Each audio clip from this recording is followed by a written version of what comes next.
মৌসুমীর সংসারে সবাইকে জানায় স্বাগত। শুভ সকালের অনেক শুভেচ্ছা, অনেক ভালোবাসা। আশা করি তোমরা সবাই ভালো আছো, আমরাও ভালো আছি। আজকে শনিবার, এখন কিন্তু 8টা মতো বাজে। তো ব্লগটা আমি এখান থেকেই শুরু করছি। পুরো ব্লগটা দেখো, আশা করি তোমাদের ভালো লাগবে। আজকে সকালবেলা উঠে গ্যাসের টেবিলটা পরিষ্কার করে নিচ্ছি। কদিন ধরে পরিষ্কার করতে পারিনি, তো টেবিলটা ব্যবহার করতেও খুব অসুবিধা হচ্ছিল, আর গ্যাসটাও ভিডিও করার সময় খুব নোংরা মতন দেখাচ্ছিল। এই কদিন আর সময় পাইনি।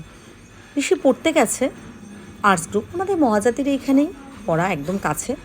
তো একা গেছে, একাই চলে আসবে, তাই জন্য আমি ভাবলাম তাড়াতাড়ি কাজগুলো সেরে নিই। দেখো আমি ভাত বসিয়ে দিলাম। আর এখান থেকে আমাদের কিন্তু এই মহাজাতি পরিষদে বা আমাদের রাস্তা দিয়ে প্রচুর সবজিওয়ালা দাদা যায়। তো একটু গাজর, বিনস আর ক্যাপসিকাম রেখে নিলাম। কি ভাবছি জানো তো, ঘরে যে চালটা দিয়ে নর্মাল ভাত খাই সেটা দিয়ে একটু ঋষিকে ফ্রাইড রাইস বানিয়ে দেবো, আর একটু ডিম সেদ্ধ করে নেবো, আর তার সাথে আর কিছু করবো না। তো দেখো আমি সবজিগুলোকে একটু কেটে নিচ্ছি। এই ছুরিটা না খুব একটা যে ধার ওরকম নয়, একটা ছুরি যে কিনবো আর কেনা হয়নি। আর আমি না বটিতে কেটেই খুব কমফোর্টেবল, আমি বটি দিয়েই সবজি টবজি কাটি। তো ভাবলাম চলো আজকে দাঁড়িয়ে আর বসতে ইচ্ছা করছে না, তাই দাঁড়িয়েই সবজিগুলো কেটে নিলাম। তো কড়াইটা গরম করতে বসিয়ে দিলাম, একটু ঘি দিয়ে দিলাম। ঘিটা গরম হয়ে যাওয়ার পরে, এটা জানো তো আমাদের পাড়ার দোকান থেকে নিয়ে আসি, ঘিটা কিন্তু ভীষণ ভালো। তো তারপরে আমি যে সবজিগুলো কেটে রেখেছিলাম তার মধ্যে গাজরটা কিন্তু আগে দিলাম, কারণ হচ্ছে যেহেতু গাজরটা একটু মোটা মোটা কেটেছি, তো আগে ওটা একটু ভেজে নেব। আর ঋষি জানো তো এই সবজিগুলো একদমই খেতে চায় না, কিন্তু বলো তো শীতের সবজি এগুলো একটু না খেলে হয়? সারাদিন ওই বাইরের খাবার খাবে, ডিম খাবে তাও ভালো, আর ডাল সেদ্ধ। তা ভাবলাম না, ওকে এখন জোর করে একটু খাওয়াতেই হবে। তো এটা একটু ভাজা ভাজা হয়ে যাওয়ার পর আমি দেখতেই পেলে এটা গোলাপ জল দিলাম, আর কাজু কিশমিশগুলো সব দিয়ে দিলাম। দেখো কাজু কিশমিশগুলো আমি যে ভিজিয়ে আলাদা ভেজে নেবো, আমি কিন্তু সেটাও করিনি, আর কিশমিশটাও ভেজানোর সময় পাইনি। তো দেখো আমি রাইসটা করে এবার দিয়ে লাস্টে না একটু মশলা দিয়ে দিলাম, ফ্রাইড রাইসের মশলা। এটা কিন্তু ঘরেই আমি একটা বানিয়ে রেখেছি, ভেজে তারপরে গুঁড়ো করে।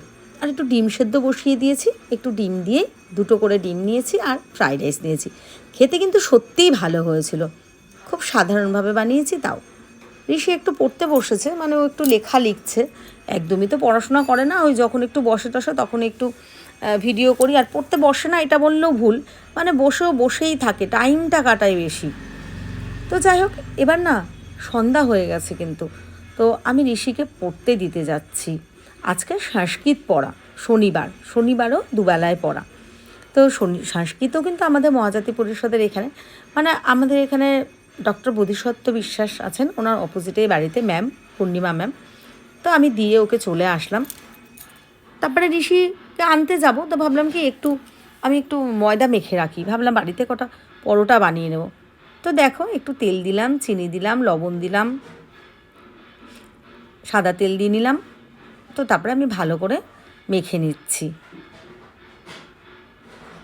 মাঝখানটা ফাঁকা করে অল্প অল্প জল দিচ্ছি, কিন্তু না হলে যদি বেশি কম হয়ে যায়।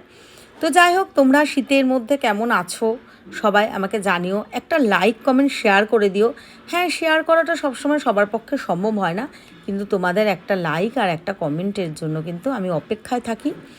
আমার ভীষণ ভালো লাগে, আমি তোমাদের রিপ্লাইও দেই।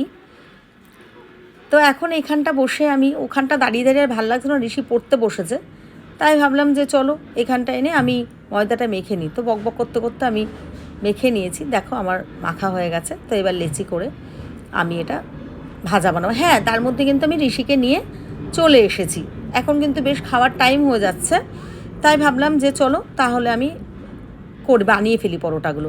আর জানো তো একটু মিষ্টি নিয়ে এসেছি, একেবারে মিষ্টি দিয়েই পরোটা খাবো আজকে। বেগুন ছিল ঘরে, ঋষিকে বললাম বেগুন ভাজা দিয়ে খাই। ও বললো না মা, আমি বেগুন ভাজা দিয়ে খাবো না, তাহলে আমি মিষ্টি দিয়ে খাবো। আবার তরকারি বানাবো, আলুর তরকারিটা ইচ্ছা করলো না। তো ভাবলাম মিষ্টি দিয়েই খেয়ে নেবো। তো মিষ্টি এনে রেখেছি, চলো পরোটাগুলো আগে বানিয়ে ফেলি। তবে হ্যাঁ, বাড়িতে কিন্তু ভাত বেশি বানায়, আর রুটি বা কিছু কিনে খেলে কিনেই খাই। আজকে বেশ কয়েকদিন পরেই কিন্তু বাড়িতে পরোটা বানাচ্ছি। পরোটার মতন আর বেলিনি, যেরকমভাবে রুটি বেলি ওরকমভাবেই বেলে নিয়েছি, জানো তো। তারপরে আমার তো চাকিটা নেই, মানে বেলনিটা আছে, চাকিটা ভেঙে গেছে, আর কেনাও হয়নি। আমি এক থালা উল্টো দিক করে বেলি, ওই জন্য ঠিকঠাক করে গোল করে সমান করে বেলতেও পারছি না। তো যাই হোক, ঋষি ওই ঘরে বললাম যে একটা কিছু নিয়ে বস, আঁকা। কালকে আবার রবিবার, যেহেতু সকালবেলা ইংলিশ পড়া আছে, আবার আঁকার ক্লাস আছে। শনিবারও আঁকা ক্লাসে দিই, কারণ রবিবারটা খুব অসুবিধা হয় পড়ে এসে আবার আঁকা ক্লাসে যেতে। তো ওই জন্য শনিবারও আঁকা ক্লাসে দিই, কিন্তু কালকে যেতে পারিনি, ওই জন্য আজকেই যাবে। তো ঋষিরটা ভাজা হয়ে গেছে, এবার ওকে না খেতে দিয়ে নিই আগে। তো মিষ্টি দিয়ে খাবে, এ দেখো ওকে আগে দুটো মিষ্টি দিয়ে পরোটাটা দিয়ে খাবারটা গুছিয়ে দিই, তারপরে আমারটা ভেজে নেব, আমি খাবো। তো চলো আজকের ভিডিওটা আমি এখানটায় শেষ করছি। ভালো লাগলে আবারও বলছি, একটু লাইক কমেন্ট শেয়ার করে দিও, একটা কমেন্ট করো, চোখ রাখো পরের ভিডিওতে। আশা করি তোমাদের পুরো ভিডিওগুলো দেখতে ভালো লাগে। যারা পুরো ভিডিও দেখছো সবাইকে জানাই অনেক ধন্যবাদ। শুভরাত্রি।